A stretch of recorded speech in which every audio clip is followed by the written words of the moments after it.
Dear friends, warm greetings and welcome back to Love and Life, the channel that shares knowledge for holistic personal development through great books. This is Battle Reason. We operate one official channel on each platform under the same name, battlereason.vn. I always leave the official links in every video description, so please subscribe and follow to enjoy inspiring book summaries and new reflections from Love and Life every week. This week's book is truly special. The 8 Master Lessons of Nature by Gary Ferguson. In this book, the naturalist author combines modern research from biology, medicine, quantum physics, psychology, and philosophy to teach us 8 profound lessons drawn from nature. Reading it feels as though a gentle hand leads you into the vast wild, inviting you to see, hear, and feel the wisdom that nature wants you to know. Wisdom that helps you live more peacefully and happily. This is a remarkable work that could only be written by someone who has spent a lifetime observing and listening to nature. Someone able to reveal the intelligence and sincerity of Mother Earth herself.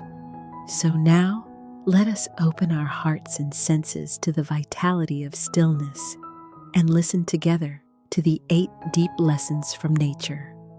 Lesson 1. Accept the unknown. We are fortunate to live in an age of science and wonder. Do you feel amazed when you learn that every time you walk, the electrons in your shoes repel the electrons in the ground? Which means you're never truly touching the earth. You're actually floating above it. The author shares this to remind us how much of the natural world we still do not know. Nature, like life itself, is ever-changing, full of mystery and marvels we are often not yet ready to explore. Without understanding our relationship with nature, we cannot fully understand the meaning of life.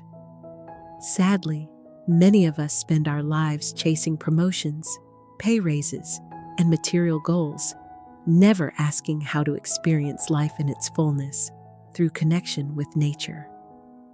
The author says the first step is to awaken and activate all your senses. Listen to his experience deep in the wilderness of the Rocky Mountains.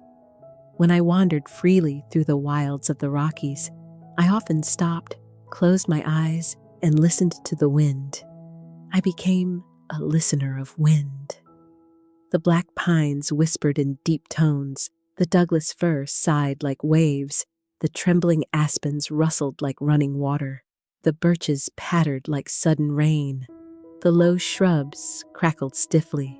The barley grass swayed in a full rustle near the frozen edge of the world. I heard the cedar sing, the branches twist, and the wind pull at their ends. He writes about feeling the cold, damp air touch his skin, sunlight warming his eyelids, the rough bark of the oak, the powdery smoothness of the aspen trunk, and the scents of pine, rain, meadow, and flower, each with its own distinct perfume. He says, "Close your eyes and the smell of nature rushes in, like that moment on a Sunday morning when you lean over a cup of coffee or smell waffles fresh from the oven." By entering nature, we can awaken sight, sound, smell, taste, and touch, every sense, to feel life more deeply. But why must we learn from nature the ability to accept the unknown? Because human beings are obsessed with categorizing. Since ancient times, we have divided everything into useful or useless, safe or dangerous, friend or enemy, good or bad. This saved brain energy, but built an illusion, a dualistic mindset that separates us from the wholeness of life. In the forest, we often think deer and eagles are good, flies and mosquitoes are bad. Yet flies are vital pollinators and key to recycling life. They even help ensure rich harvests worldwide. Mosquitoes feed countless other creatures, fish, lizards, birds. But what do? We slap them dead the moment they land on our skin. We call hummingbirds beautiful, but hawks cruel, squirrels cute, but rats disgusting. Such distinctions are human projections. Look deeper and you'll see. Nature's design defies duality. Most plants are hermaphroditic, both male and female. The author suggests a remedy. Spend more time in nature. Sit by a river, listen to the wind or bird song. With every quiet moment, you come closer to truth. Nature slowly unveils its wisdom, teaching you to accept the unknown, to dissolve prejudice, and to live beyond the constant chase for pleasure or avoidance of pain. You begin to see that joy and sorrow, success and failure are not opposites. They are one inseparable rhythm of life. Lesson 2. Interdependence. For centuries, people believed survival meant the strong devour the weak. Society embraced that belief, glorifying power and competition. Yet nature tells a different story. The essence of life is not rivalry, but cooperation. Take the forest. When a young sapling struggles in the shade, you might fear it will die without sunlight, but you'd be wrong. Beneath the forest floor, the roots of trees are linked by living fungi, a vast wood-wide web. Through it, strong trees send carbon and nutrients to weaker ones. The fungi absorb sugars made by photosynthesis, then share them among the network. This underground alliance keeps the forest alive. In millions of years, trees have never lived in isolation. They thrive as a community. Plants even recognize humans as part of that system. When you walk through greenery, plants release phytoncides, natural antibacterial compounds that mix with the air you breathe. They lower blood pressure, reduce heart disease risk, strengthen immunity, and nourish your body. Yet humans, driven by greed, destroy forests for short-term gain, forgetting that fewer trees mean shorter lives. The author admires Zen master Thich Nhat Hanh, who once held up a sheet of paper and said, "Look deeply into this paper. You can see clouds, rivers, sunshine, trees, the lumberjack, the baker's bread, the grain, and the machines that planted it. All are in this sheet of paper. The whole world is here. Everything is. You are in me, and I am in you." Even in the animal world, strength alone does not ensure survival. For example, during mating season, male deer fight, but the most aggressive often die, ramming cars or exhausting themselves. The ones who live are those that know balance, strength with calm. Physics, too, has learned this truth. The double-slit experiment proved that light is both particle and wave depending on how we look. We cannot separate mine from not mine, human from animal, self from world.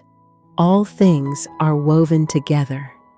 To live peacefully and thrive, we must cultivate generosity, compassion, and cooperation. A spirit of I for you and you for me. Protecting nature is protecting ourselves. Start small. Use fewer plastic bags. Avoid single-use items. Recycle, walk or bike. Plant a tree. When you care for the earth cares for you. The poet William Wordsworth once advised, "Go for walks in nature. Sit quietly with the silent companions of the forest. If you are tired of work, love, and relationships, remember, when everything else fades, nature remains. It is the one friend that always welcomes you back and helps you find yourself again." Lesson 3. Embrace diversity. Have you ever wondered why nature needs so many species? Because diversity is resilience. When drought or disease strikes, some plants die, but others survive, keeping the ecosystem alive. The more varied the forms of life, the stronger the system's balance. The same truth applies to us. If we lose diversity, we lose adaptability, the strength to face adversity. Diversity builds anti-fragility, the ability not only to recover from shocks, but to grow stronger through them. In human life, depending on a single income, skill, or perspective makes you fragile. Reading only one type of book or surrounding yourself only with like-minded people narrows your mind. Research shows that diverse groups, in juries, research teams, or societies, make better, more accurate decisions.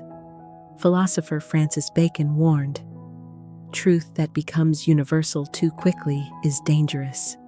When we push everyone to think alike, we fall into the trap of uniformity, the root of prejudice and domination."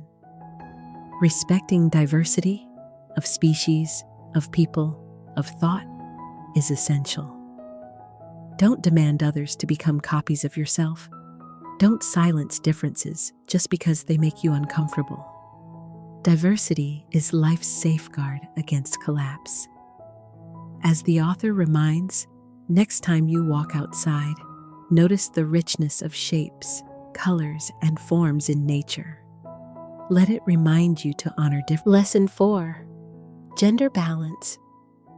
On the African plains, when drought comes, elephant herds must migrate. Scientists found that herds led by elder females survive better. Yet those matriarchs are the first to be hunted for their valuable tusks. The loss of female leadership weakens the herd. Across species and in human history, females play a vital role in connection and continuity. Ancient cultures honored goddesses, Gaia, Mother Earth, and in Vietnam, the worship of the Holy Mothers. Lao Tzu wrote, "Know the masculine, yet keep to the feminine. Be like a valley that receives all things." Only when we restore true balance between masculine and feminine can life flourish fully, within nature and within ourselves. Lesson 5. Respect animals. Have you ever seen a dog mourn with tears or a cat curl up in your arms like a child? Many people think animals are learning emotions from us, but as an elder once told the author, it is we who learn from them. Humans arrived late. Animals have long embodied rich emotional lives.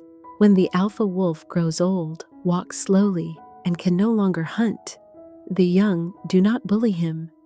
They honor him. When the pack brings down prey, they tear it open so the elder can eat the organs and soft meat first. When an old male dies, his mate sometimes runs and runs, stopping only to howl. The grief is real. At an elephant sanctuary in Tennessee, a 34-year-old elephant named Tina died. The other elephants came, touched her with their trunks, stood close shoulder to shoulder, though they usually keep distance. Her closest friend, Sissy, placed Tina's favorite toy tire on the grave. Animals have language and intelligence. Crows understand cause and effect. Dogs solve simple arithmetic. Elephants are calm, bonded, and possess lifelong memory networks more intricate than ours. Respecting animals means nurturing love for all creatures, not only wolves and elephants and dolphins, but also ducks and cows and pigs. Look into a bird's search for food, meet a stray cat's eyes, scratch a kitten behind the ear. Such moments release endorphins, they soften the heart, and they heal. To respect animals is to recognize a sacred bond, one that steadies the mind and makes life kinder. Lesson 6. Work the way nature works. We think humans prize efficiency, yet nature is far more efficient. In just 90 minutes, the sun delivers to Earth as much energy as humanity uses from all other sources in a year. Every leaf is a masterpiece of optimization, tuned to harvest light at subatomic scales. Our technologies often copy biology, bullet trains, wind turbines, water filters, The honeycomb's hexagon packs maximum space with minimal material. How do bees know? We do not, but we can learn the principle. Nature's playbook rests on 3 words: harmony, balance, rhythm. Harmony means do not struggle against reality. Migrating ducks do not fight headwinds. They tuck in and wait. Balance means match intake and output. Animals move after feeding to spend the energy they took in. Rhythm means align with cycles, day and night, seasons and tides, a discipline of timing. Apply this and you stop wasting effort. You save energy for what truly matters. Notice the sloth. It hangs upside down to conserve energy, lowers body temperature, eats simple leaves, moves slowly. It wastes nothing. Contrast the anxious monkey, always leaping, always grabbing, always exhausted. For us, the lesson is clear. Let go of obsessive rumination. Stop writing dramas in your head. Walk under trees when you are stuck. Let green silence reset your senses. And above all, trade greed for gratitude. Cooperation flows from thankfulness, and thankfulness multiplies efficiency. When you work with a grateful heart, paths open, people help, and effort lands where it counts. Lesson 7. Rebirth from fire. Nature prepares for disaster and grows stronger through it. Long before flames arrive, adult ponderosa pines drop lower branches. They keep distance between trunks. They store water. When fire finally comes, serotinous cones crack open. Seeds spill into ash. Nutrients fuse with charcoal and soil. Mushrooms swell larger. Moss thickens. Saplings rise. This is not the end. It is renewal. Some people never recover after a blow because they cling to the fantasy of lifelong safety. They try to smother every spark of disruption and, failing that, they run. But if life had no fires, we would never develop resilience or discover hidden capacities. Overprotection kills growth. Be like the forest. Accept volatility. Prepare without fear. Lesson 8. Learn value from elders. In every tribe, elders carry maps of meaning. In nature, too, elders are living libraries. Ancient trees know which saplings need light or carbon. Animal groups collapse into chaos when elder guides vanish. One elephant gang without matriarchs became marauders and killed over 100 rhinos. Old trees preserve climate records in their rings, helping us read fog, currents, and the long sweep of change. The author's 102-year-old neighbor became such a lamp. Hardship taught her survival, but she invested her strength in nature. Each spring bud refilled her gratitude.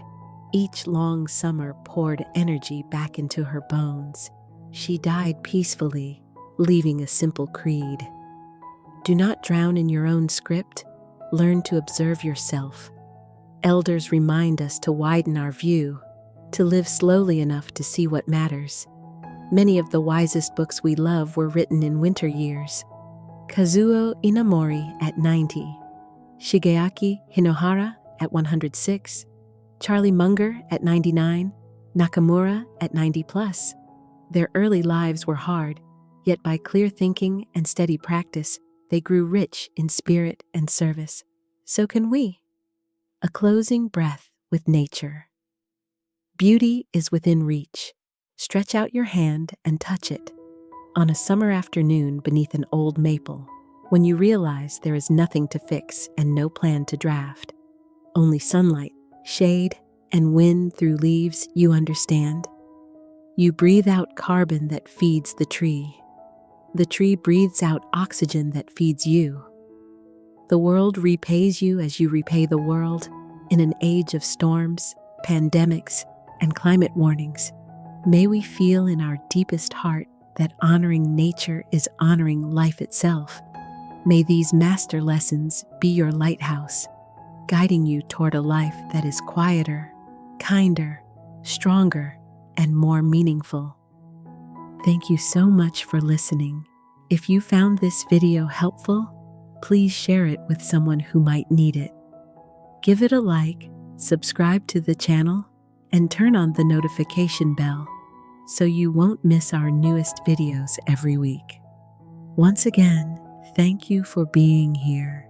See you again soon in the next journey with love and life.